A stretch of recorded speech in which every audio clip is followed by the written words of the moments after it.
আজ বানিয়ে নিয়েছি লিট্টি চোখা ফুল রেসিপি। প্রথমে ধনে পাতাটাকে ভালো করে কুচিয়ে নিলাম, তারপর নিয়ে নিলাম একটা ফ্রেশ পেঁয়াজ, যেটা সুন্দর করে ছোট ছোট ছোট ছোট করে কুচিয়ে নিলাম। তারপরে নিয়ে নিলাম সুন্দর সুন্দর দেখতে দুটো কাঁচা লঙ্কা, ব্যাস। তারপরে কাঁচা লঙ্কাগুলো ছোট ছোট ছোট করে কুচিয়ে নিলাম। তারপর নিয়ে নিলাম ছাতুটাকে দিলাম পরিমাণ মতো ছাতু, তার মধ্যে কুচানো পেঁয়াজ, কাঁচা লঙ্কা, ধনিয়া পাতা, অল্প পরিমাণ লবণ আর লেবুর রস দিয়ে ভালো করে শর্টকাট পুর তৈরি করে ফেললাম। এবার তারপর নিলাম আটার মধ্যে একটু লবণ, একটু জল দিয়ে ভালো করে একটু আটাটাকে শক্ত করে মেখে নিলাম। তারপর তার মধ্যে সে বানিয়ে রাখা পুরটা দিয়ে দিলাম, পুরটা দিয়ে ভালো করে বল বল শেপ দিয়ে নিলাম সবগুলো। তারপর একটা ফ্রেশ বেগুন নিয়ে ছুরি দিয়ে কেটে নিলাম, তার মধ্যে রসুনের কোয়া দিয়ে দিলাম।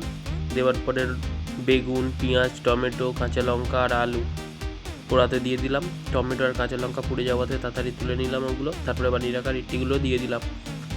একে একে পরপর সব লিট্টি দেওয়া হয়ে যাওয়ার পরে যখন ওগুলো ভালো করে পুড়ে যায়, তারপরে প্রতিটা লিট্টির উপরে যাতে ঘি মেখে যায় সেইভাবে ঘি লাগিয়ে দিলাম।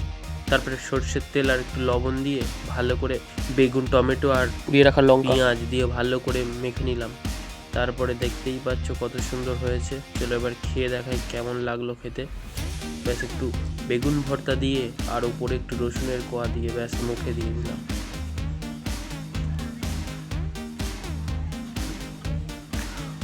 অসাধারণ খেতে হয়েছে।